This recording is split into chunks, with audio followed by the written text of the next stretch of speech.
ఈ సంవత్సర కాలంలో మనం నేర్చుకున్నది ఏంటి, ఇక ముందు రాష్ట్రంలో ఉన్నటువంటి వివిధ మహిళా సమస్యల మీద మనం ఏ విధంగా పోరాడాలి, అట్లానే నాయకత్వ లక్షణాలు, నాయకత్వం అనేటువంటిది పెద్దలు ఇన్నేళ్ల నుంచి వాళ్ళు చూపిస్తున్నటువంటి తెగువ, వాళ్ళు చూపిస్తున్నటువంటి ఆ క్వాలిటీస్ ఏవైతే ఉన్నాయో వాటన్నిటినీ కూడా మనం ఏ రకంగా ఇన్కల్కేట్ చేసుకోవాలి, ఏ రకంగా తెలుసుకోవాలి అనేటువంటి ఒక ఉద్దేశంతో ప్రతి ఒక్క మహిళ, ప్రతి ఒక్క తెలుగు మహిళ ఇవాళ రోజున రాష్ట్రంలో నెలకొన్నటువంటి పరిస్థితుల మీద పోరాడాలి, రాష్ట్రంలో జరుగుతున్నటువంటి అన్యాయాల మీద, అక్రమాల మీద మన దళవిప్పాలి.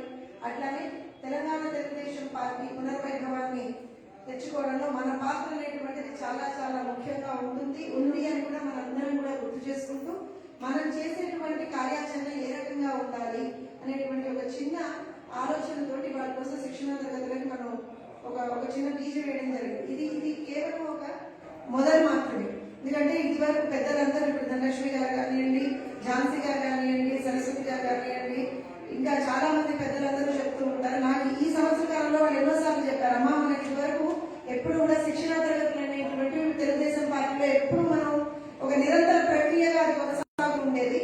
అది మళ్ళీ కూడా మన తెలంగాణలో తెలుగు మీడియా ద్వారా మళ్ళీ ఒకసారి ఇప్పటి వరకు మనం ఏం చేసాం, ఇక ముందు ఏం చెయ్యాలి, మనకి కరెక్ట్ గా శిక్షణ గైడెన్స్ ఇవ్వడానికి పెద్దలు ఎప్పుడు కూడా మనకి వెన్నట్టి ఉన్నారు. కాబట్టి వాళ్ళ సలహాలు సూచనలు తీసుకుంటూ మనం ఎక్కడైనా తప్పులు చేస్తుంటే మనల్ని మనం కరెక్ట్ చేసుకుంటూ ఒక పాత్రని నిర్ణయించుకొని, ఒక దారిని నిర్ణయించుకొని మనం ఇవాళ రోజున ఖచ్చితంగా ముందరికి వెళ్ళాలి అనేటువంటి ఒక ఉద్దేశంతో ఇవాళ రోజున శిక్షణ తరగతుల్ని నిర్వహించడం జరుగుతుంది. దాంట్లో భాగంగా పెద్దలు పాలిట్ బ్యూరో సభ్యులు రావు చంద్రశేఖర్ రెడ్డి గారు, అలాగే టీవీలో మనం ఎక్కువగా చూసేటువంటి సీనియర్ జర్నలిస్ట్ సాంబశివరావు గారు మనకి ఒక 2 సెషన్స్ తీసుకుంటామని చెప్పి వాళ్ళ ఇక్కడ మనకి యాక్సెప్టెన్స్ ఇవ్వడం జరిగింది. అలానే నేను ఈ సంవత్సర కాలంలో మనం చేసినటువంటి ప్రతి ఒక్క కార్యక్రమానికి వెన్నంటి ఉంటూ అండదండలు ఇస్తూ ఖచ్చితంగా తెలుగు మహిళ ఒక 24 గంటలు తెలుగు మహిళ పేరు ఎప్పుడు వినపడేట్టుగా చేస్తున్నటువంటి మా రంగగారికి మాత్రం ప్రత్యేక ధన్యవాదాలు. ఎందుకంటే రాష్ట్రంలో ఉన్నటువంటి వివిధ పొలిటికల్ పార్టీస్ లో ఏ పార్టీకి లేనటువంటి ఒక బ్రహ్మాండమైన బలమైనటువంటి మహిళా విభాగం ఎవరికైనా ఉందా అన్నది కేవలం తెలుగుదేశం పార్టీకి, తెలంగాణ తెలుగుదేశం. గమనించండి, ఈ సంవత్సర కాలంలో ప్రతి ఇష్యూ మీద, ప్రతి అంశం మీద ఎక్కడెక్కడ ఎవరికి అన్యాయం జరిగినా, ముఖ్యంగా ఆడపిల్లలకు ఎక్కడ అన్యాయం జరిగినా సరే ముందుండి కొట్లాడి కరోనాని కూడా చూడకుండా ప్రతి ఒక్కళ్ళు కూడా మన ఖమ్మం తీసుకున్నా అండి, లేకపోతే నాగారం తీసుకున్నా, లేకపోతే జూబ్లీహిల్స్ తీసుకున్నా, లేకపోతే ఇంకా ఎక్కడ నల్గొండ ఏ ప్లేస్ తీసుకున్నా సరే కరోనాని కూడా చూడకుండా ప్రతి క్షణం ప్రజలతో ఉంటూ తమ కార్యకలాపాన్ని నడిపించినటువంటి తెలుగు మహిళలు మీ ముందర ఉన్నారు సార్. ఖచ్చితంగా మీ గైడెన్స్, మీ అండదండలు, మీ ఆశీస్సులు మాకు ఎప్పుడు ఉండాలని కోరుకుంటూ, మీ అనుభవంతో మీరు ఇన్ని రోజులు ఏదైతే ఒక బ్రహ్మాండమైనటువంటి ఒక రీతిలో పార్టీని నడిపించండి, అలానే ఇవాళ రోజున తెలుగు మీద చేయాల్సినటువంటి కార్యక్రమాన్ని ఏ విధంగా రూపకల్పన చేసుకుంటే బాగుంటుంది అనేటువంటి ఒక దిశానిర్దేశం మాకు చేస్తారనేటువంటి ఒక ఉద్దేశంతో ఇవాళ శిక్షణ తరగతులకు మేము పెట్టుకున్నాం సార్. దయచేసి మీ ప్రోత్సాహం మాకు ఎప్పుడు ఉండాలని కోరుకుంటున్నాం.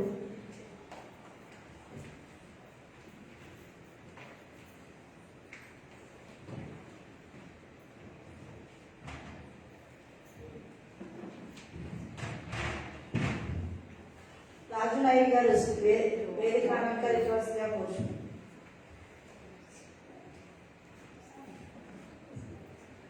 పొలిట్ బ్యూరో సభ్యులు రావుల చంద్రశేఖర్.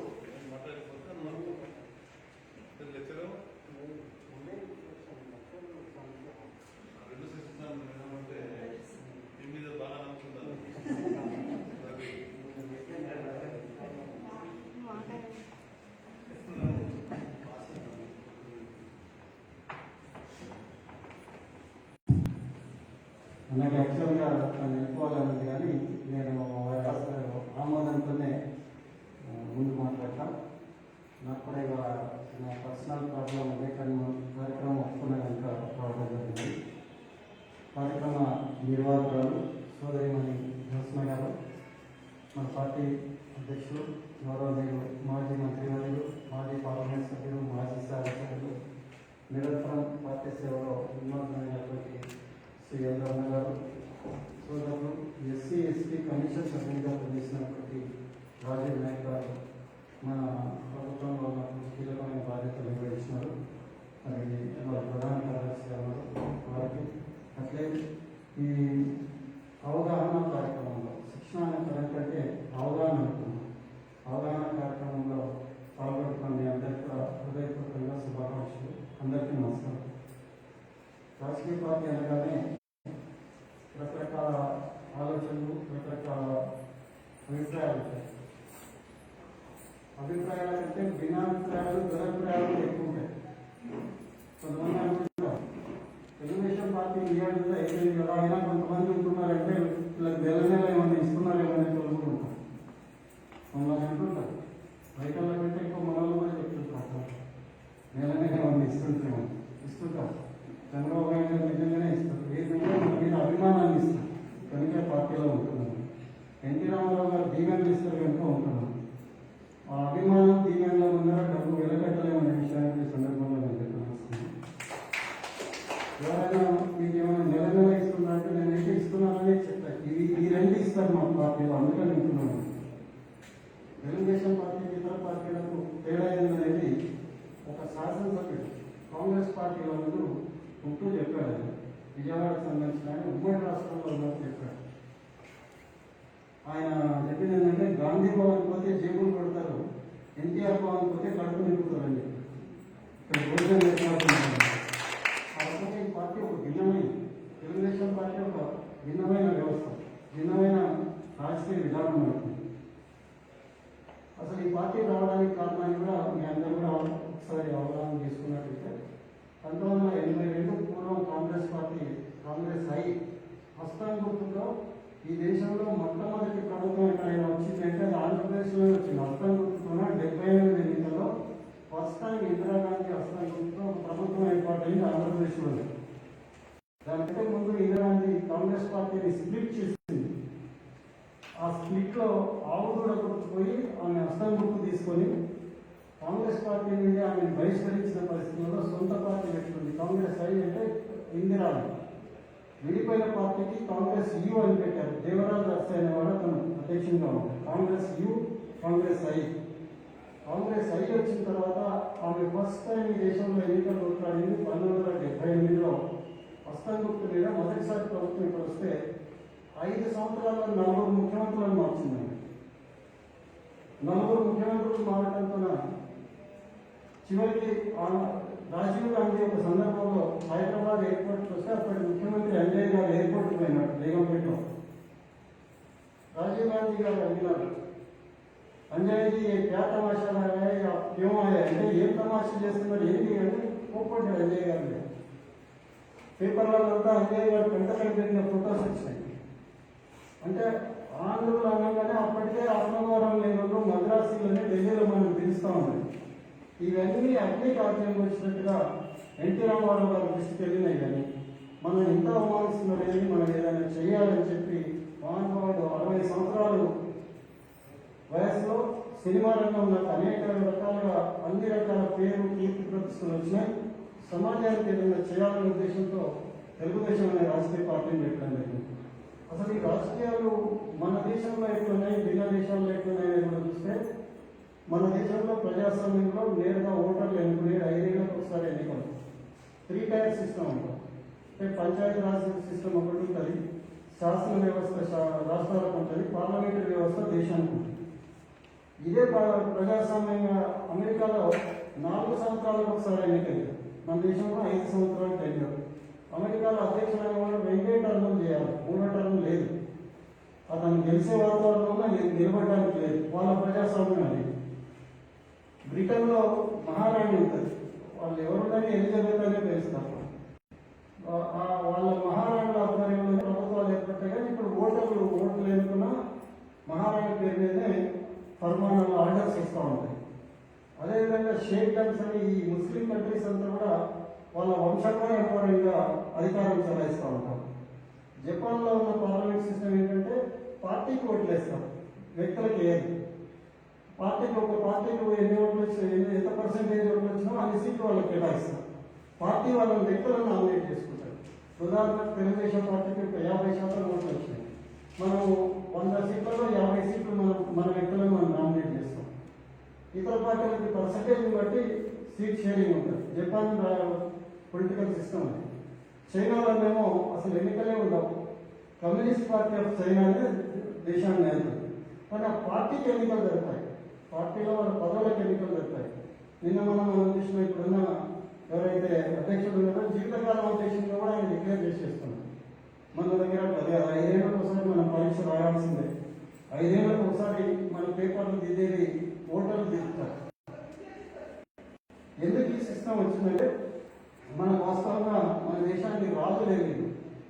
మీకు తెలుసు అనేక మంది రాజులు మా దగ్గర రాజుగారు, మన కొనపర్తి ఒక రాజు సంస్థానం, గద్వాల రాజు, కొల్లాపూర్ రాజు, లక్నపూర్ రాజు, అట్లా ఉత్తర భారతంలో గ్వాలియర్ మహారాజు అని, మనకు ఉత్తరాంధ్రలో బుద్ధిల్ రాజులని రకరకాల రాజరికాలు ఉండేవి. స్వతంత్రం వచ్చిన తర్వాత రాజరికాలన్నీ పోయి ప్రజాస్వామ్యం వచ్చిన తర్వాత ఈ రాజులు వైపు కానీ మంత్రులు ఉన్నారు. రాజులంటే మంత్రులు ఉండాలి, కానీ మనకి మంత్రివర్గాలు ఉంటుంది. ప్రధానమంత్రి, ముఖ్యమంత్రి, రకరకాల మంత్రులు, రోడ్ల మంత్రి, నీళ్ళ మంత్రి, రైళ్ల మంత్రి, చదువుల మంత్రి ఉన్నారు. మంత్రులు రాజులు లేదు. ప్రజాస్వామ్యంలో రాజులు ఎవరంటే ప్రజలే రాజులు అన్నది మన రాజ్యాంగం చెప్తున్నారు. అందుకే మీకు రాజ్యాంగంలోని మొదటి పేజీలోనే ఉంటుంది, వి ది పీపుల్ ఆఫ్ ఇండియా. అంటే మేము భారతదేశ పౌరులను, పౌరుల కోసం పౌరులు ఏర్పాటు చేస్తున్న పౌర ప్రభుత్వం అని చెప్పాయి. సో ఆ రకంగా రాజులు ప్రజలు. దురదృష్టం ఏంటంటే ఒకసారి ఓట్లు వేసిన తర్వాత ఈ ఎన్నికల్లో వాళ్ళని సేవకులుగా భావిస్తున్నారు. ఓట్లప్పుడు మాత్రం వాళ్ళని రాజులుగా వస్తున్నారు. మీకు కూడా ఊళ్ళలో మీ అనుభవం ఉంటుంది. పోలింగ్ బూత్ పోయేటప్పుడు ఒక మర్యాద ఉంటుంది ఓటర్కి. ఓటు వేయనంత వరకు ఓటు వేసి తిన్నట్టు ఇంటికి కూడా తింటారు. ఇవాళ నేను చూస్తాను. పోయేటప్పుడు ఇంటికాడ ఎక్కించుకొస్తారు. పొలం కాడున్నా, బైక్ కాడున్నా, మోటార్ సైకిల్ పోతుంది. రాజనాయకుడు చంద్రశేఖర్ రెడ్డి ఎక్కించుకొని వస్తుంది. ఓటు వేసిన తర్వాత మనం వదిలేస్తాం. అంటే ఓటు వేసేటంత వరకు రాజుగా చూస్తున్నాం. ఓటు అయిపోయిన తర్వాత మనం ఏమైనా ఓటు వేసామంటే వేసామంటే మనం ఇది కూడా ఏదో పదాన్ని పట్టుకుని పోయింది.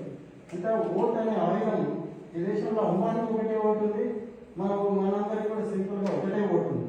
సో ఓటు అనే ఆయుధాన్ని సరిగా వినియోగించుకునే ప్రక్రియను చేపట్టే బాధ్యత, ప్రజలను చైతన్యం చేసే బాధ్యత రాజకీయ పార్టీలకే ఉంది.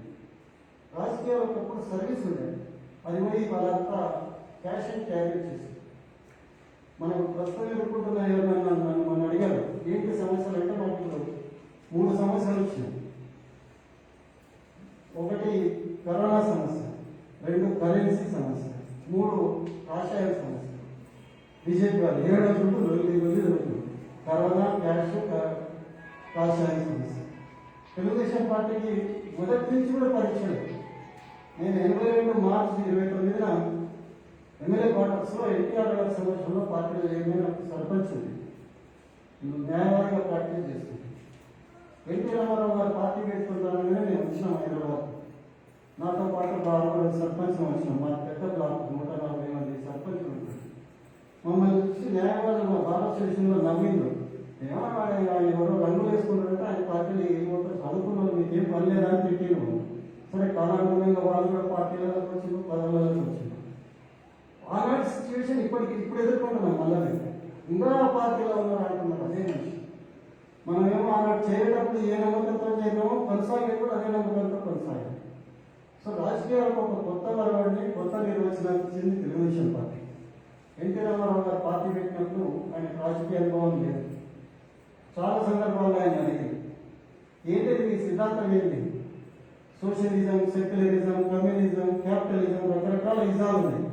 రామారావు గారిని అడిగారు, ఏంటి మీ విధానం ఏంటంటే నాకు అవేదేవో తినడానికి తిండి ఉండాలి, కట్టుకోవడానికి బట్ట ఉండడానికి ఇల్లు ఇవ్వాలి, దాని గురించి మీరు ఏమంటారో తెలియదంటే దాన్ని హ్యూమనిజం అన్నారు, మానవతావాదం. ఆ మానవతావాదం అనే పునాదులలో తెలుగుదేశం పార్టీ నిలబడిందని కూడా ఈ సందర్భంగా మనం గుర్తు చేసుకోవాలి. కొత్త జనరేషన్కు ఈ సబ్జెక్ట్స్ తెలియవు. కొత్త జనరేషన్ అంతా నెత్తి ఎక్కించి పెట్టేసి ఏమెక్కించారు? తెలుగుదేశం అనగానే ఆంధ్ర పార్టీ శత్రువుల మాదిరిగా చూసే వాతావరణాన్ని క్రియేట్ చేసినారు. అసలు ఈ పార్టీ ఆవిర్భావం ఏంది? ఇవాళ రాజకీయాలు చేస్తున్న అన్ని పార్టీలలో ఉండే ముఖ్యులందరూ కూడా ఇందులో ట్రైనింగ్ అయిపోయిన వాళ్ళే, తెలుగుదేశం పార్టీలో పనిచేసిపోయిన వాళ్ళే. చంద్రశేఖరరావు గారు తన జీవిత కాలంలో మంత్రి అయింది మొదటిసారి చంద్రబాబు నాయుడు గారి క్యాబినెట్లోనే మంత్రి అయిన విషయాన్ని కూడా మనం గుర్తుపెట్టుకోవాలి. సో ఆ రకంగా ఎన్టీ రామారావు గారు రాజకీయాలకు ఒక నూతన నిర్వచనం ఇచ్చింది. ఎన్టీ రామారావు గారు వస్తూనే మహిళలకు పెద్దపీట వేసినాడు.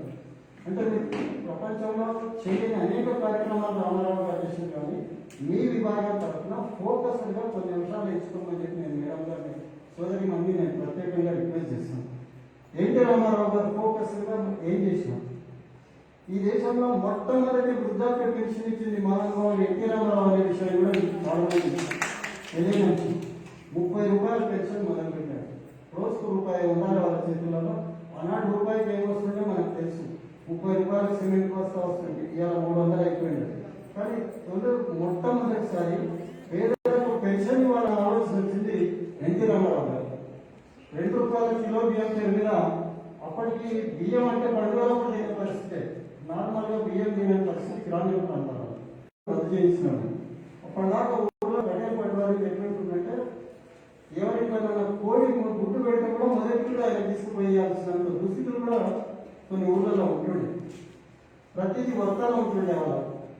సో ఆ రాజరిక వ్యవస్థ రాజుల మీద కూడా పటేల్ పట్టువారి రాజులుగా చలామణి పెట్టిన వ్యవస్థను ఒక్క కలంకోటలో తీసేసిన మహానుభావుడు ఎన్టీ రామారావు గారు.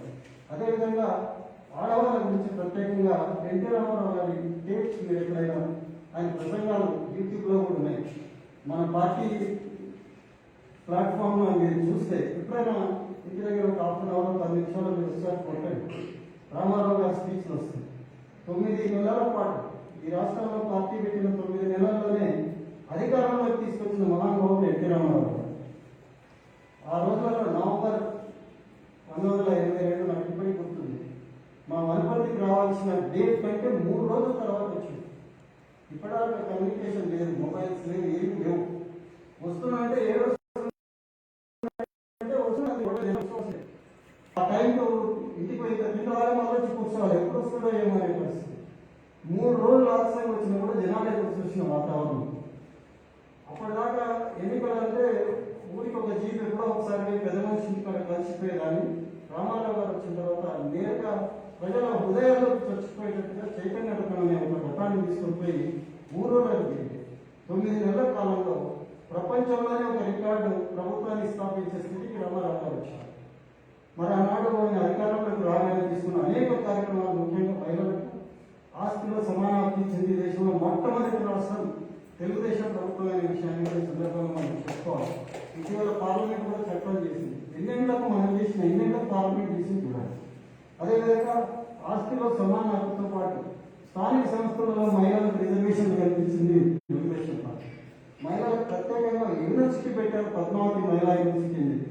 ఇవన్నీ కూడా తెలుగుదేశం హయాంలో ఎన్టీ రామారావు గారి హయాంలో వచ్చింది. స్థానిక సంస్థల రిజర్వేషన్లు చంద్రబాబు నాయుడు గారు ముఖ్యమంత్రిగా ఉండగా ఆర్టీసీలో కండక్టర్లకు కూడా రిజర్వేషన్ మహిళలకు ఇచ్చిన పరిస్థితిని హరికృష్ణ గారు మంత్రిగా ఉండగానే జరిగింది.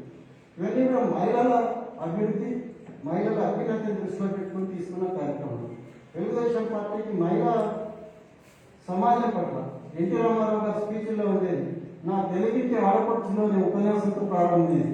ఉవ్వెత్తున ఉద్రేకపూరితమైన వాతావరణం వస్తూ ఉండేది. ఆయన పదాలు కొన్ని ఇప్పటికీ నాకు గుర్తున్నాయి. ఆకాశానికి చిల్లు పడిందా, నేల ఎగిరిందా, సముద్ర కెరటం వచ్చి ఇక్కడ పడిందా అన్నట్టు వచ్చిన జనసందోహం అని చెప్తా ఉన్నాయి. ఇవన్నీ కూడా బ్రహ్మాండంగా మనుషులను ఉద్రేకపరిచే విధంగా, ఉత్సాహపరిచే విధంగా, ఆలోచింపజేసే విధంగా ఆయన ప్రసంగాలు ఉంటుంది. మీరు తప్పనిసరిగా ఆయన టేప్స్ని వినండి. ఆయన అహావభావాలు, ఆయనకు భాష మీద పట్టును కూడా మీరు చూడండి అని చెప్పి సందర్భంగా నేను చెప్తాను. మన దేశంలో గొప్ప ఉపన్యాసకులు మొదట ఒక 5 మందిని తీసుకున్నట్టయితే ఎన్టీ రామారావు గారు 5 మందిలో ఒక అటల్ బిహారీ వాజ్పేయి గారు, ఎన్టీ రామారావు గారు, మన పక్కన తమిళనాడు కరుణానిధి గారు గొప్ప ప్రసంగాలు చేసే వాళ్ళు ప్రధానంగా వెళ్తారు. కరుణానిధి కూడా గొప్ప పేరుంది. 5 నిమిషాలలో లక్షలాది మందిని నవ్వించగలరు, 5 నిమిషాలలో లక్షలాది మందిని ఏడిపించగలరు ప్రసంగం. మనుషులకు ప్రసంగం చాలా ఆకట్టుకునే విధంగా కొంతమందిని చూస్తుంటాం. మనం మైక్ కొట్టుకున్నప్పటికెళ్ళి ఊదుతాడు పనిచేస్తుంది. నా ఫస్ట్ ట్రైనింగ్ అయినప్పుడు శ్రీనారాయణ రెడ్డి గారు మాకు సబ్జెక్ట్ చెప్పిండు, ఉపన్యాసం మైక్ పట్టుకుని ఊపుతా ఉంటాను. మండి బాబు మాట్లాడాడు, పొగగొట్టం పోయినట్టు ఫీలింగ్ ఉంది. ఇంకా కొంతమంది ఇట్లా వేరే పట్టుకొని కొన్ని మేనరిజమ్స్ కూడా మీరు అలవాటు చేసుకోండి. ఎందుకంటే నాయకులు మీరు అందరూ మీ ద్వారా మరి సోదరి గారు ఇచ్చే కార్యక్రమాలు, అన్నగారు ఇచ్చే ప్రోగ్రామ్స్ ఎన్నో తీసుకుపోయేటప్పుడు సబ్జెక్టు మీద మీరు అవగాహన తెచ్చుకొని సబ్జెక్ట్ మనకు వస్తే జనాన్ని ఆకట్టుకోవచ్చు. అదేది లేకుండా ఉపన్యాసం చేయమంటే అయ్యేటం కాదు. సో ఈ అవగాహన సదస్సులో రెండు మార్గాలు. ఒకటి, మన పార్టీ నిర్ణయం చేసిన అసలు ఆవిర్భావం ఏంటి, మనం ఏం చేసినాం అధికారంలో. ఈ మధ్యకాలంలో 2004 నుంచి అధికారంలో లేదు. ఏ రకంగా ఇబ్బందులు పడడం, మన కార్యకర్తలను ఎట్లా కాపాడుకోవాలనేది ఒక అవగాహన తెచ్చుకోమని చెప్పి చెప్తాను. ఆ తెచ్చుకునేది ఇంతకుముందు మన సోదరి రాధిక కృష్ణ మాట్లాడమంటే కారణం మీరు మాట్లాడాలి. మేము ఇప్పుడు కూడా పుట్టుకతోనే ఉపన్యాసంగా ఉంటాం. నేను సహజంగా లాయాలంటే కనుక కొంత మాట్లాడచ్చు, కానీ మీరు మాట్లాడితే మొదలుపెడితే మీకు మళ్ళీ మైక్ ఇప్పించుకోవడం కూడా కష్టమవుతుంది. అట్లా మాట్లాడడం మీరు ప్రాక్టీస్ చేయాలని కూడా నేను అనుకుంటున్నాను. కొంతమంది మైక్ ఇస్తే ఉపన్యాసాలు నేను చూస్తే ప్రాక్టికల్గా మా దగ్గర కొందరు ఉంది. రాజు నాయక్ గారు పోతే, జ్యోత్స్న గారు పోతే, రమణ గారు పోతే, అందరూ పోతే ఎవరిని ఊటాలి. సో ఇవన్నీ తగ్గించాలి. ఇంకా కొందరికి మరీ మరీ మరీ మరీ అంటుంటాం. మాకు ఇందిరా ఒక ఎమ్మెల్యే ఉండే మన పార్టీ శాసనలో. ఒకసారి ఆమె ఉపన్యాసం చెప్పేటప్పుడు నేనే రాశాను. ఆమె మాట్లాడిన 10 నిమిషాలలో 120 సార్లు మరీ మరీ మరీ అని స్లిప్ ఇచ్చిన మీటింగ్ అయిపోయిన ఇన్ని మరీ ఉంటే ఎట్లా మరీ అని అంటే మనం మరీ ఏం చేస్తారంటే మన మరీ ఏం చేస్తారు. సో ఆ సబ్జెక్టును చెప్పేది ఆకట్టుకునే విధంగా, ఆకర్షించే విధంగా కొన్ని అంకెలు మనం చెప్పకపోయినా బాధలేదు, చెప్తే కరెక్ట్గా చెప్పాలి. మనకు ఒక నాయకుడు ఉండే గిరిగారు నాయకుడు పేరు ఇందిరారెడ్డి గారని, మనకు మాజీ మంత్రి. నేను జిల్లా ప్రెసిడెంట్. ఆయన హైదరాబాద్ నుంచి వెళ్తే నేను మహబూబాబాద్ జిల్లా ప్రెసిడెంట్గా ఉన్నప్పుడు కొత్తూరు దగ్గర ఆయన రిసీవ్ చేసుకోవాలి, మళ్ళీ సాయంత్రం ఇచ్చిపెట్టాం. కొత్తూరులో ఫస్ట్ స్పీచ్ షాద్నగర్ భూమిని స్పీచ్ ఇస్తున్నాయి. మేము ప్రభుత్వంలో ఒక ఎడ్యుకేషన్ నాలుగు ప్లాన్లో 1100 కోట్లు, ప్లాన్లో 1500 కోట్లు పెట్టామని చెప్పింది. జడ్జీలకు వచ్చిన తర్వాత మళ్ళీ అదే సబ్జెక్టు మేము ప్లాన్లో 2000 కోట్లు, నాలుగు ప్లాన్లో 3000 కోట్లు పెట్టాము. అలంపూర్ పోయే వరకు అది 4000, 5000 అయ్యేది. నేను అడిగిన రోజు అలా నువ్వు షాద్నగర్లో స్టార్ట్ అయినా 1100 కోట్లు చెప్పిన వాళ్ళకు వచ్చేవాళ్ళకి 4000 కోట్లు తీసుకోవాలి. నీకంటే 10 తక్కువ ఉంది, నువ్వు అన్ని గమనించాలి. ఒక హాస్పిటల్ చెప్తున్నారండి ఏడు వేగం పోతుండాలి, స్పీడ్ పోతుండాలంటే ఆ రోజు వేరే. ఇప్పుడు ప్రతిదీ ఎవ్రీ వర్డ్ ఈస్ క్యాప్చర్డ్ అంటే రికార్డెడ్. మీ ప్రతి మూమెంట్ను కెమెరాలో బంధిస్తున్నప్పుడు ఫోటోగ్రాఫర్ రావాలి. మన మీటింగ్స్ అవసరం లేదు, మొబైలే. ప్రతి ఒక్కరు ఫోటోగ్రాఫర్ అయిపోయింది. సోషల్ మీడియా ఎంత అగ్రెసివ్ వచ్చిందంటే ఇక్కడ మనం మాట్లాడుతున్నాం కానీ మన ఇంట్లో చూసే వాతావరణం వచ్చింది. కమ్యూనికేషన్ పెరిగిపోయింది. పెరిగిన కమ్యూనికేషన్ నిర్మాణాత్మకంగా ఉపయోగించుకోవాలి, విధ్వంసానికి కాకుండా. ఈ కమ్యూనికేషన్ ఎంత పెరిగినా కూడా మనస్పర్ధ లేకుంటే కమ్యూనికేషన్ కూడా పనిచేయదు. నేను పాత రోజులలో నేను ఎమ్మెల్యేగా ఉన్నప్పుడు కానీ లేకుంటే చీఫ్ విప్గా ఉన్నప్పుడు నా నియోజకవర్గానికి పోవాలంటే ల్యాండ్ లైన్ ఒక కాల్ చేస్తుంది, అందరూ చెప్పుకుంటుంది. ఇప్పుడు ఆ సిచ్యువేషన్ లేదు. నేను హైదరాబాద్లో వెళ్ళినప్పుడు మొబైల్ కొడుతున్నారు అందరికీ.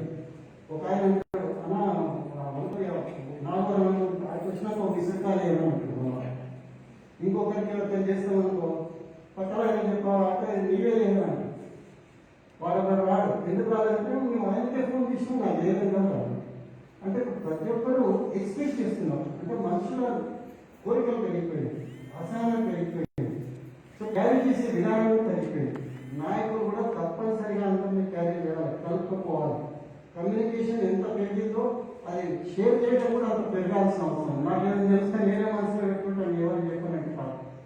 విజ్ఞానం అన్నది ఒకరోజు వస్తే పోదు. ఈ ఉదాహరణకు సరస్వతి అమ్మవారి చూసినట్టే ఫోటో ఎట్లుంటుంది అమ్మవారు, ఎట్లుంటుంది అమ్మ సరస్వతి అమ్మ కూర్చోమండి.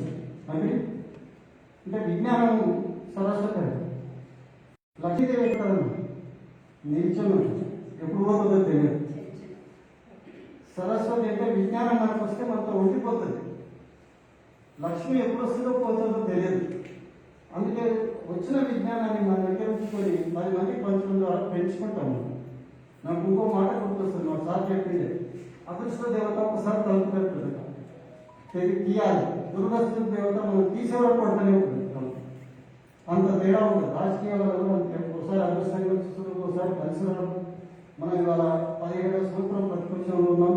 అయినప్పటికీ కూడా మొక్కవాడి ధైర్యంతో మీ మీద మీ ఇళ్లలో కూడా అంటున్నారు, వీళ్ళు ఇప్పుడు పోయి ఏంటో చెప్పేది ఈ టైంలో డెలివేషన్ ఏంటి, మీటింగ్ ఏంటి, ఈ అవగాహన ఏంటి అమ్మ మీకు కూడా నీకు అది ఏంటిది వాటి సార్ ఏంటి అంత ఇంత అవసరం అనుకుంటుంది అన్నాడు అమ్మ ఇంట్లో మా వాళ్ళు అనుకుంటారు మీరు అన్నారా మాకు ఒక్కోసారి పిల్లలు కూడా మన ఏదో ఐడియా ఉండదు బాత్రూమ్ మాట్లాడుతూ లేదంటే నాకు స్కూల్ ఉంది కదా నాకు కూడా మీటింగ్ ఉండాలని నడుస్తుంది అంటే ప్రారంభించారు మారిపోయింది. సో మన మీద ఆ రకమైన అపోహలు ఉన్న సందర్భంలో కూడా మీరు మొత్తమైన ధైర్యంతో ఈ పార్టీ కోసం శ్రమిస్తున్నారంటే మీకు అందరికీ కూడా హ్యాట్స్ ఆఫ్ మనస్ఫూర్తిగా అనిపిస్తున్నాను. మంచి రోజులు వస్తాయని అనుకోవాలి. ఒక కవి చెప్తాడు జీవితంలో కష్టాలు భయపెట్టడానికి రావు, ఎట్లా జీవించాలో నేర్పడానికి వస్తాయి కష్టాలు. ఇవాళ మన కష్టాలు వచ్చినాయి, జీవించడానికి నేర్చుకున్నాం, ఫైట్ చేయడానికి నేర్చుకున్నాం. దానికి అవసరమైన సమాచారాన్ని సమగ్రంగా మీకు పార్టీ అందజేస్తుంది. సబ్జెక్ట్స్ అన్నీ ఉన్నాయి. మీకు వీలున్నప్పుడు తీరుకున్నప్పుడు ఎన్టీఆర్ భవన్ కాదు కూర్చొని అక్కడ మీరు సబ్జెక్ట్స్ వెరిఫై చేసుకోండి. ప్రధానంగా మహిళా విభాగం తరఫున మీరు చూడాల్సి ఈ మహిళలకు సంబంధించిన హక్కులు ఏమి, రాజ్యాంగం ఏం హక్కులు ఇచ్చింది, చట్టాలు ఏముంది, చట్టం గురించి తెలిసినని అమలు కోసం మనం ఫైట్ చేయొచ్చు. ఉదాహరణకు మదనపల్లి సోదరి రాజుగారి ప్రాంతంలో గిరిజనుల మీద వాళ్ళ దాడులు జరిగినాయి, భూములను ఆక్రమించిన పరిస్థితి. నేను నిజంగా మనస్ఫూర్తిగా అభినందిస్తున్నా. అనేక కార్యక్రమాలు మీరు తీసుకున్నాం. అక్కడికి స్పాట్ పోయిండు, ఎస్సీ ఎస్టీ కమిషన్ కలిసిండు, హ్యూమన్ రైట్స్ కలిసిండు, డీజీపీ గారిని కలిసిండు, అదేవిధంగా మరి మహిళా కమిషన్ కలిసిండు, చివరికి రౌండ్ టేబుల్ పెట్టిండు, గవర్నర్ గారికి కూడా పంపగలిగిండు, గవర్నర్ గారిని కూడా మీరు పరిశీలించిన వారు కావాలి. సో ఇన్ని రకాలుగా ఒక అంశం మీద మీరు పోరాడి, అదేవిధంగా మహిళా కమిషన్ ఏర్పాటు కూడా ఇవాళ తెలంగాణలో వచ్చిందంటే తెలుగు మహిళల ద్వారా చేసిన కృషి ఫలితాలను కూడా మనం చెప్పుకోవాలి, చేసిన పని కూడా చెప్పుకోవాలి. చెప్పుకోకపోతే ఎవరు చెప్పాలి. మీకు మంచి వస్తువు కానీ, మంచి మాటకు కానీ, మంచి విషయానికి కానీ మంచి ప్రచారం కూడా ఉండాలి. ఇవాళ దేవుళ్ళకు సైతం ప్రచారాన్ని కల్పించే పరిస్థితి మనం చూస్తున్నాం. నేను చిన్నప్పటి నుంచి చూస్తున్నాను. లక్ష ఇప్పటికి అడ్వర్టైజ్మెంట్ మానేగా వాళ్ళు ఇస్తూనే ఉంటారు అడ్వర్టైజ్మెంట్. అప్పుడు లేటెస్ట్ ఫామ్లో ఉన్న సినిమా తాను వచ్చి చెప్తుంది, నేను ఈ సమృద్ధికోవడం ఇప్పుడున్నాను, ఎవరైనా చూడలేదు కానీ అడ్వర్టైజ్మెంట్ అయితే వస్తుంది. అంటే మంచి వస్తువుకు మంచి ప్రచారం ఉంది. మీరు చేసిన మంచి పనులకు మంచి ప్రచారాన్ని కూడా మీరే కల్పించుకోవాలి. మీరు 10 మంది కూర్చున్నప్పుడు డెఫినెట్గా తెలుగుదేశం పార్టీ ఆయనలో ఏం మంచి జరిగింది అనేది మీరు ఒకసారి సమీక్ష చేసుకోండి. తర్వాత డిబేట్స్ కూడా మనల్ని పిలిచేటట్టుగా చేసుకోవాలి. ఒకసారి నేను అన్న ఇద్దరం రామోజీరావు గారు దగ్గరికి 5 సంవత్సరాలు ముందు ఆయన 15 నిమిషాలు టైం ఉంటుంది నేను కలుస్తాను. ఎందుకంటే 2-3 మామూలుగా సంవత్సరానికి ఒకసారి ఈ పత్రికా ఆసుపత్రులను కలుస్తాం. రామోజీరావు గారు పెద్ద ఆయన మా అందరికీ చాలా అభిమానం. మేము ఒకసారి వెళ్ళి కలిసాం అన్న ఇద్దరం వెళ్ళి. వాళ్ళది ఎట్లుంటుందంటే పర్ఫెక్ట్ ప్లానింగ్. మన ఇంట్లో నుంచి బయలుదేరినప్పటి నుండి వాళ్ళ మంచి మనం ట్రాక్ చేసుకుంటాం. ఎక్కడ దాకా వచ్చిందో అన్నీ 15 నిమిషాలు ఇచ్చిన టైం మా దగ్గర 45 నిమిషాలు పెట్టాడు. మేము అన్నాం మా పత్రికలలో ఏం వస్తలేవు సార్, మేము మాత్రం రాయదు, నేను రాయను. రాసిపెట్టుగా మీరు కార్యక్రమాలు ఒత్తిడి చేయాలి తప్ప పత్రికలో రాయకపోతే మానేస్తారనుకుంటున్నాము, చేయకుంటున్నాం. మీరు చేసుకుంటూనే పోతున్నారు. మనకి ఏం అలవాటు అయింది, మీరు ధర్నాలు చూడండి అన్న కెమెరాలు వచ్చినంతసేపు మనం వినాలి ఆడిస్తున్నాం. కెమెరా లేకపోతే ఎవరు వాళ్ళు కూడా అట్లే అయిపోయింది. ఉండండి మేము వచ్చినాక ఎందుకు అంటే మనం వాడుతున్నాం. మీడియా రాలేదని అవుతుంది. మీడియా డ్రివెన్ పాలిటిక్స్ అయిపోయింది. మీడియా వాళ్ళు మనం పుష్ చేసే వాతావరణం కారణం లేదు. మీడియా రావాల్సిందే, కానీ మీడియాలో పేపర్లలో టీవీలలో రావాలంటే మన కార్యక్రమాలు కూడా ఆ స్థాయిలో ఉండి తీరాలి. ఆ ఉండి తీరాలంటే ఆ రకమైన శ్రమ రావాలి. రామాలయంలో ఒక మాట చెప్తారు, ఆశయం ఎంత గొప్పదో, లక్ష్యం ఎంత గొప్పదో, సాధన కూడా అంత గొప్పగా ఉండాలని చెప్తారు రామాలయంలో. సో ఆ రకంగా మీ ఆశయం తెలుగు మహిళా ఆధ్వర్యంలో తెలుగు మహిళలందరికీ మంచి జరగాలి, పార్టీ అధికారంలోకి రావాలి. మరి లక్ష్యం అంత గొప్పదైనప్పుడు సాధన కూడా అంత గొప్పగా ఉండాలి. సాధన గొప్పగా ఉండాలంటే మీ దగ్గర మేధో సంపత్తిని మరింత మెరుగుపరచుకోవాలి. విజ్ఞానం అనేది ఎవరి సొత్తు కాదమ్మా, నిరంతరం నేర్చుకుంటూనే ఉండాలి. నాకు అన్ని తెలుసు అని అనుకుంటే బ్రహ్మంలో జీవిస్తున్నట్టు లెక్క. నేను చివరిగా ఒక అంశం చెప్పి నేను ముగిస్తాను. ఈ అన్ని తెలుసు అనే దాని మీద మాకు ప్రాక్టికల్గా చెప్పారు. ఒక అతను పల్లెటూరుకు వస్తాడు, వచ్చి ఆ ఊళ్ళను అన్నింటినీ అవహేళన చేస్తుంటాడు.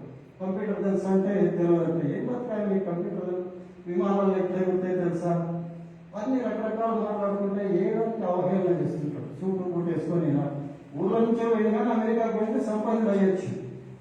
చివరికి ఆయన తన ఊరు నుంచి పక్క ఊరికి దాటడానికి పుట్టిలో పోతుంటారు. అంటే పుట్టి అంటే మీకు తెలిసి నీళ్ళలో మన పల్లె మాది దాంట్లో కూర్చొని మా వైపు ఉంటాయి స్నానాలు వేస్తాం. పుట్టిలో పోతుంటారు. ఆ పుట్టినటువంటి వెళ్తాడు ఈ మొబైల్ చూపించి ఏదో తెలుసు అంటే తెలియదంట. అదే దీంతో అమెరికాకు మాట్లాడుతుంటే అట్లా వైద్యం కాదు ఎట్లా మాట్లాడుతుంది అంతే ఆయన ఎంత పడిపోయింది దేశం ఆ భయం ఈ లోపల నదికి వరద వస్తుంది, పుట్టి తిరిగి పడుతుంది. ఈ అన్ని తెలిసిన ఆయన శ్రీశైలం డ్యామ్ అదే ఏమి తెలియనుకుంటాయో ఈ పుట్టు ఒడ్డుకి వచ్చింది. అంటే అన్ని తెలిసినాము ఇంత మునిగిపోయిండు. ఏమి తెలియకపోయినా ఒక విద్య తెలియడం వల్ల ఒడ్డు కాగలిగిన విద్య ఏంటంటే ఈ కాలం విద్య తెలుసు.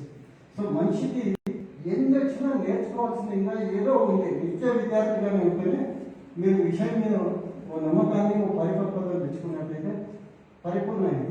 ఇవాళ నాకు అన్ని వచ్చిన అనేది లేనే లేదు, నిరంతరం నేర్చుకోవాల్సి ఉంటుంది. నాకు ఈ కరోనా ఈ సంవత్సర కాలంలో వాస్తవంగా ఇది బ్యాడ్ ఇయర్ అందరికీ కూడా. ఈ కరోనాలో కూడా అనేక విషయాలు తెలుసుకునే అవకాశం ఉంది.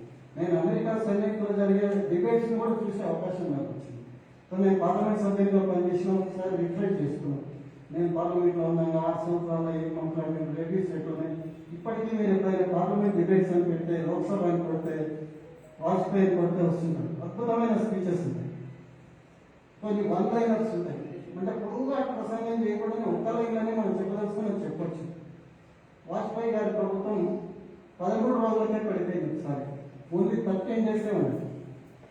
ఒక్క ఓటుతో పోయింది. ఎప్పుడు కూడా బాలయ్య గారు లోక్సభ స్పీకర్ ఈక్వల్ ఉన్నాయి. గిరిధర్ కొమ్మాంగ్ అనేవాడు ఒరిస్సా ముఖ్యమంత్రి, లోక్సభలో సభ్యుడు. ముఖ్యమంత్రికి వండుకుంటూ ఓటేయడానికి వచ్చింది. అక్కడ వీళ్ళు అభ్యంతరం తెలిపింది. బాలయ్య గారు ఆర్డర్ రాశారు. అతను లోక్సభ సభ్యుడిగా లోక్సభ ఉన్నంతకాలం ఓటేయడానికి అతను అర్హుడు. ఏయాలా వేయకూడదా అని అతని మారల్స్ వదిలేసేయాలని తీర్పు రాశారు. కానీ అతను మారల్స్ అని పక్కన పెట్టి ప్రభుత్వాన్ని పడగొట్టడానికి అతను ఓటును వాడాడు. అతను ఆ రోజు ఓటు అయిపోతే ప్రభుత్వం కట్టిలేదు. ఎందుకంటే స్పీకర్ కాస్టింగ్ ఓటు ఉంటుంది. ఈక్వల్ అయినప్పుడు స్పీకర్ ఓటుతో ప్రభుత్వం కట్టేస్తుంది. కానీ ఈక్వల్ కాకుండా 1 ఓట్ డిఫరెన్స్ తో పడిపోయింది. వాజ్పేయి గారు ఇప్పుడున్న ప్రభుత్వాలు అయితే కొనుక్కుంటాం, ఒకటి తక్కువ అంటే 20 కొనుక్కుంటాం.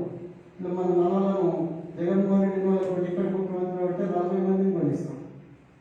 ఒకటి అవసరంలో 40 మందిని కొనుక్కుంటాం. మనం ఆంధ్రాలో చూస్తున్నాం. నేను అతను ఎవరో ఎమ్మెల్యే చెప్తా ఉన్నాడు, మీరు ఏ పార్టీ గెలిస్తే వాళ్ళు 19 నుంచి పనిచేయాల్సిందే కదా. మనం హైదరాబాద్లో చూసినాం. మీరు కౌన్సిలర్ నిలబెట్టిన కానీ మీరు గెలిస్తే ఉంటారా సార్ మీకు అని అడిగిన వాళ్ళు కూడా. ఎందుకంటే మనం 2014 ఎన్నికలలో 15 మంది ఎమ్మెల్యేలు గెలిచింది తెలుగుదేశం పార్టీ తరఫున. ఇవాళ ఉన్నారు ఎవరన్నా ఒక్కరు కూడా. అంటే ఎమ్మెల్యే స్థాయిలో ఉన్న వాళ్ళు, పార్లమెంట్ స్థాయిలో ఉన్న వాళ్ళు కూడా వెళ్ళిపోతున్న పరిస్థితి. కానీ వాజ్పేయి గారు ఒక ఓటును ప్రభుత్వాన్ని పోగొట్టుకునే తప్ప ప్రభుత్వాన్ని నిలబెట్టుకోవడానికి కొనుగోలు చేయగలిగిన విషయాన్ని కూడా ఈ సందర్భంగా మనం గుర్తు చేసుకోవాలి. అంటే అప్పటి ఎథిక్స్కి చాలా తేడా. చంద్రబాబు నాయుడు గారు అంటే వాజ్పేయి గారికి విపరీతమైన అభిమానం. ఆయన సందర్భంలో సార్ ముఖ్యమంత్రి కాబట్టి ఢిల్లీకి వస్తున్నారు.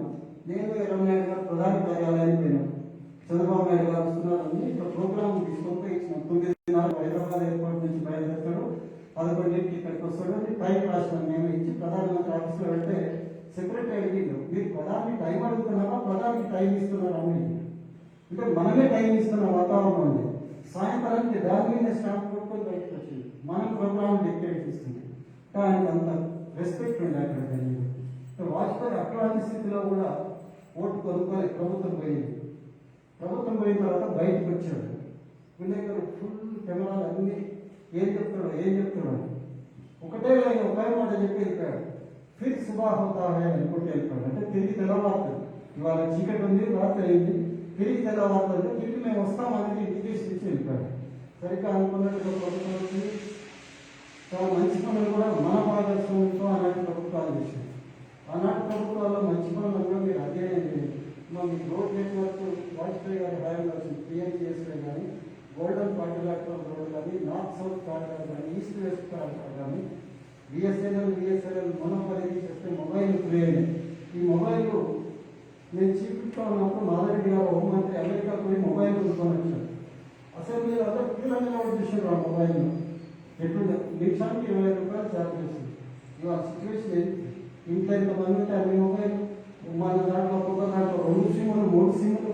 వారి ఇంటికి ఎట్లాంటి అమ్మ కాల్ చేస్తున్నాడు, ఈ గొర్రెలు నేను కట్టేసిన ఇంటికి వస్తున్నా అన్నం బాబు, లేకుంటే అమ్మ ఫోన్ చేస్తుంది, నీళ్ళు తాగలేకుండా తాగింది అని అడుగుతుంది. అంటే ఎక్కడ చీప్ అయిపోయింది, ఇన్కమింగ్ ఫ్రీ అయిపోయింది. ఇదేంటి ఒక విప్లవాత్మకమైన నిర్ణయం ప్రభుత్వం తీసుకున్నది. ఏమని ప్రైవేట్ ప్లేయర్స్ రాయించి ప్రైవేట్ వల్ల కాంపిటీషన్ పెరిగింది. కాంపిటీషన్ పెరగడం వల్ల సర్వీస్ కూడా చీప్ అయిపోయింది. అది వాజ్పేయి గారి టైంలో సాధ్యమే. విమానయానం కూడా విపరీతమైన కాస్ట్లీ ఉంది. విమానయానం కూడా తక్కువ కావడానికి కారణం free sky open sky policy అని తెచ్చారు. అంటే ఎవరైనా ఫ్లైట్స్ పెట్టుకోవచ్చు. ఆ పాలసీలన్నీ చంద్రబాబు నాయుడు గారి నేతృత్వంలో ఆయన ఎన్డీఏ కన్వీనర్గా ఉంటాయి. చంద్రబాబు నాయుడు గారు ఆ రకంగా మంచి నిర్ణయాలు ఉన్నాయి. అవన్నిటిలో మన భాగస్వామ్యం ఉంటాయి. తెలుగుదేశం చేసిన మంచి, చంద్రబాబు నాయుడు గారు చేసిన మంచి, హైదరాబాద్లో మీకు తెలుసు హైటెక్ సిటీ నిర్మాణం కానీ, ఔటర్ రింగ్ రోడ్ కానీ, ఇంటర్నేషనల్ ఎయిర్పోర్ట్ కానీ, ఇన్సూరెన్స్ రెగ్యులేటరీ అథారిటీ కానీ, ఏది తీసుకున్నా అన్ని కార్యక్రమాలను వీటన్నిటి మీద నోట్ రెడీగా పార్టీ ఆఫీస్లో ఉంటుంది. ఎనీ టైం మేము పెట్టే వస్తారని తెలుసుకొస్తున్నాం. రాకపోతే ఏంటి మీరే మాట్లాడండి, సోషల్ మీడియా పెట్టేసి మన పార్టీకి అనుసంధానం చేయండి, వేలాది మందికి వెళ్తుంది. మేము ప్రెస్ కాన్ఫరెన్స్ ఎన్టీఆర్ భవన్లో మొదలు పెడితే 15 రోజులు వర్షం పెట్టింది. 70,000 మంది, 1,00,000 మంది, 1,50,000 మందికి రీచ్ అయిన సందర్భం. న్యూస్ పేపర్లు కరోనా టైంలో అంత కూడా వెళ్ళట్లేదు. సో ఎవరి ఇంటర్వ్యూ ఎవరు వినరు అనే దానికంటే విషయం మీద మీరు అవగాహన పెంచుకొని ఖచ్చితంగా దాని మీద దృష్టిని సాధించండి. జనానికి అందుబాటులో ఉండండి. పార్టీ ఆఫీస్ వీలుని బట్టి మీరు టైం డిసైడ్ చేసుకొని ఇక్కడ గ్రాండ్ రొటేషన్లో పార్టీ యాక్టివిటీస్ పెంచుకున్నాం. ఎన్టీ రామారావు గారు స్థాపించిన ఈ పార్టీని సుస్థిరంగా ఉండేటట్టుగా, చంద్రబాబు నాయుడు గారి నాయకత్వాన్ని ముందుకు తీసుకుపోయేటట్టుగా, లోకేష్ గారు కార్యకర్తలకు ఇచ్చిన ఒక గౌరవాన్ని కూడా మనం దృష్టిలో పెట్టుకొని ముందుకు సాగుతామని చెప్పి విజ్ఞప్తి చేస్తూ, మరి అవగాహన సదస్సులు మరిన్ని పెట్టుకున్నాం, మరిన్ని సార్లు మనం కలుసుకున్నాం. మీకు తెలిసిన విజ్ఞానాన్ని 10 మందితో కలిసి పంచి అందరం కలిసికట్టుకు ముందుకు సాగుదామని విజ్ఞప్తి చేస్తూ, మరొకసారి మీ విభాగాన్ని మనస్ఫూర్తిగా అభినందిస్తూ కలిసి సాగుదాం. విజయం.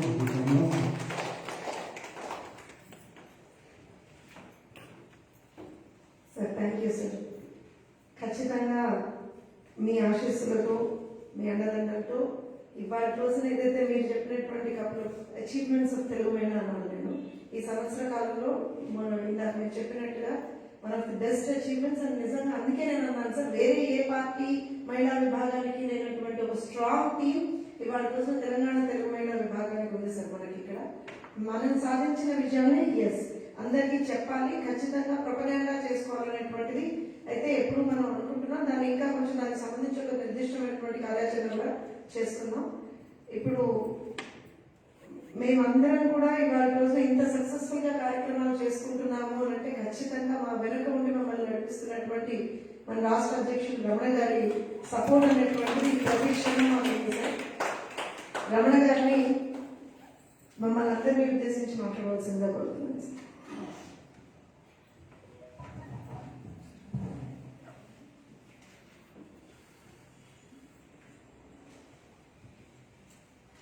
తెలుగుదేశం పార్టీ తెలంగాణ రాష్ట్ర మహిళా విభాగం నిర్వహిస్తున్నటువంటి అవగాహన సదస్సు కార్యక్రమం ముఖ్య అతిథులు పార్లమెంట్ మాజీ సభ్యులు, పొలిటికల్ సభ్యులు గౌరవనీయులు రామకృష్ణ గారు, కార్యక్రమ అధ్యక్షులు గౌరవనీయులు తెలుగు మహిళా అధ్యక్షురాలు ప్రొఫెసర్ జోష్ణ గారు, పాల్గొన్నటువంటి గౌరవతులు పార్టీ కార్యదర్శి జనరల్ సెక్రటరీ గారు రాజు నాయక్ గారు, నిర్వహిస్తున్నటువంటి కృష్ణవేణి గారు, పాల్గొన్నటువంటి రాష్ట్ర మహిళా విభాగాలందరూ కూడా కృతజ్ఞతలు, నమస్కారం. ఒకనాడు ఒక సందర్భంలో రావడం ఒక మాట చెప్పాడు. తమిళనాడులో ఉన్నటువంటి అక్కడ పరిస్థితులను, ఒంటి నిండా ఆభరణాలు వేసుకునేటువంటి వాళ్ళను కళాది దగ్గర ఒకటే ఒక మాట చెప్పిండు, నడుస్తున్న నగలు చూద్దాం శశికళ గారి గురించి.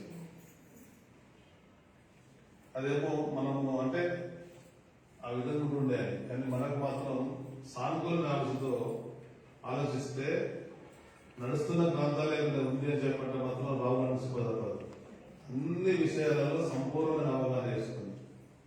ఎక్కడైనా కానీ ఏ సందర్భం ఏ విధంగా మీదైనా కానీ, అది తెలుగులో కానీ, ఇంగ్లీష్లో కానీ, హిందీలో కానీ, ఇక్కడ నుంచి మొదలు పెడితే అమెరికా వరకు ఉన్నటువంటి ఐక్యరాజ్య సమితి వరకు ఉన్నటువంటి అన్ని ప్రసంగాలు, ఇక్కడ ఉండేటువంటి విషయాలు, మనకు ఏ స్థాయిలో మనం ఉన్నాం, ఎలా మనం ఇంకా ముందుకు వెళ్ళాలని అని చెప్పడంలో అన్న తిట్టాను చెప్పారు. వారు ఇట్లా ఈ కార్యక్రమం ద్వారా నేను వస్తాను చెప్పి రావడం జరిగింది. గత సంవత్సరాల కాలంగా తెలుగు మేలేసినటువంటి కార్యక్రమాలు మీకు అన్ని తెలిసి మీకు మీరు చేసినటువంటి కార్యక్రమాలు మా వంతు బాధ్యత అది.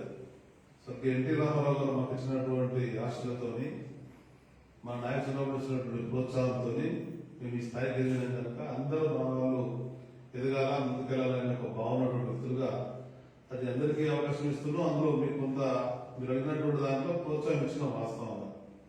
కనీసం తీర్చబడినటువంటి వాతావరణంలో కనబడేటట్టు చూసిన అయినా తప్పటి ఆడపిల్లలు, ఆడబిడ్డలు ఏ విధంగా అయితే మనము సోదరిమల్లానే చెప్పని సంబోధిస్తూ అటువంటి సోదరిమల్లు ముందుకు వస్తుంటుంటే ఒక సోదరులుగా మా బాధ్యత కనుక మేము ఆ విధంగా ప్రశ్నించాలని పూర్తిగా తెలియజేస్తూ, ఇవాటి రోజున ఉన్నటువంటి పరిస్థితులలో అందరము ఈ ప్రజాస్వామ్యం గురించి అని చెప్పిన దాంట్లో ప్రజాప్రతినిధులు, చట్టసభలు, ఎగ్జిక్యూటివ్ అన్నింటికి అనుగుణంగా ఆలోచిస్తే కేవలం పాలకులు మాత్రమే ప్రజాస్వామ్యంలో ఉంటారనుకుంటున్నాం. పాలకులకు అనుగుణంగా ప్రతిపక్షాలు, విపక్షాలు ఉంటాయి. 17 సంవత్సరాల క్రితం మనం ఉమ్మడి ఆంధ్రప్రదేశ్లో అధికారం కోల్పోయి తెలంగాణ ఏర్పడిన తర్వాత అధికారం రానటువంటి వాళ్ళను ఒక బాధ్యతయుతంగా ప్రజాస్వామ్యం ఇచ్చినటువంటి రాజకీయ పార్టీల అవకాశాలు తెలంగాణ రాష్ట్రం ఒకసారి మనం గమనించినట్టయితే 2014 తొలి నెలలో 6 నెలల స్వల్పకాలంలోనే 600 మంది రైతులు ఆత్మహత్యలకు పాల్పడ్డప్పుడు మనము తెలంగాణలో వైపు తిరిగి అన్ని కుటుంబాలను కలిసి వాళ్ళని ఓదార్చి కాస్త కూస్తో వాళ్ళకి అడ్డ సాయం చేసి రాష్ట్ర ప్రభుత్వం వెళ్ళి మనకు 5 లక్షల రూపాయల జీవో ఇప్పించినాం. ఎవరైతే ఆత్మహత్యలకు పాల్పడ్డారో ఆ కుటుంబాలను రాష్ట్ర ప్రభుత్వం గతంలో 1,50,000 పరిమితమై తన 5 లక్షల రూపాయల జీవో మనం ఇప్పించినాం. అది రాష్ట్ర ప్రభుత్వం చక్కచక్కంగా దాన్ని పేరు మార్చేసి రైతు బీమా అని చెప్పి పెట్టిన సందర్భంలో మనం చూసినాం. అంటే మన ఒత్తిడి వచ్చిందనేది ఎప్పటికైనా మనం పరిగణించగా దాన్ని ఏదో విధంగా మనలో దృష్టితో జరిగింది. అంటే ఎవరికైనా చేసినటువంటి దాన్ని పాలక పక్షాలు వాళ్ళ శక్తియుక్తులతో తెలివితో మార్చాలనే దృష్టి కూడా ఉంది. అయినా కానీ మనం వివిధ సమయాలలో చెప్పుకున్న ఎన్నికల్లో పోటీ చేయాలంటే భయపడే పరిస్థితి వచ్చింది. వచ్చినటువంటి ఆనందసాగర్ ఉప ఎన్నికల్లో కానీ ఎమ్మెల్సీ ఎన్నికల్లో మనం పోటీ చేయాలంటే ఇబ్బంది పడి ఏ విధంగా దాన్ని ఎదుర్కొంటామనేటువంటి పరిస్థితులు ఉన్నది. అవన్నీ ఆలోచిస్తున్నాం కనుక ఈ వారం రోజులు ఇక్కడ ఉండే మహబూబ్నగర్, రంగారెడ్డి, హైదరాబాద్ ఎమ్మెల్సీ ఎలక్షన్ కానీ, అక్కడ నల్గొండ, వరంగల్, ఖమ్మం సంబంధించిందే కానీ వీటన్నిటి పట్ల కూడా ఆలోచన చేస్తున్నాం. మీ అందరి అభిప్రాయాలు మహిళ లెక్చర్ కావచ్చు, అది మనకు ఫ్రూట్ఫుల్ గా మనకు ఉపయోగపడుతుందని చెప్పని, దాన్ని ఉపయోగించుకొని మీరు మరింత ఎదగాలని చెప్పని, మధ్యాహ్నం విషయంలో సాంబశివరావు గారు వారు టీవీ రంగంలో అనుభవం లేనటువంటి వ్యక్తి, వారి మనకు మనం పని కల్పిస్తున్నట్టయితే పనితో ముందుకెళ్ళాలి. స్పష్టంగా ఈ మధ్యాహ్నం మఠంపల్లి చూస్తున్నాం. మఠంపల్లి అంశాన్ని వివిధ రాజకీయ పక్షాలు స్పృశించి వదిలేసేస్తే మనం దాన్ని ఎక్కడే వదిలిపెట్టకుండా వివిధ స్థాయిలో దాన్ని తీసుకెళ్లి రాజ్భవన్ వరకు తీసుకెళ్లి మఠంపల్లి ఉండేటువంటి పేద గిరిజనులకు న్యాయం చేయాలని ఒక ఏదైనా జరిగిందో, గతంలో నేరలో ఉండేటువంటి ఆ ప్రాంత శాండ్ మాఫియా పెద్ద ఎత్తున దళితుల మీద సాయించుకుంటూ కూడా వాళ్ళ మధ్యలో ఉంటున్నాం. తెలుగుదేశం పార్టీ పెట్టిన పార్టీ ప్రజల కొరకు నిరంతరం సేవ చేస్తామనేటువంటి మాట ధైర్యంతో ఆహ్వానించి మాతో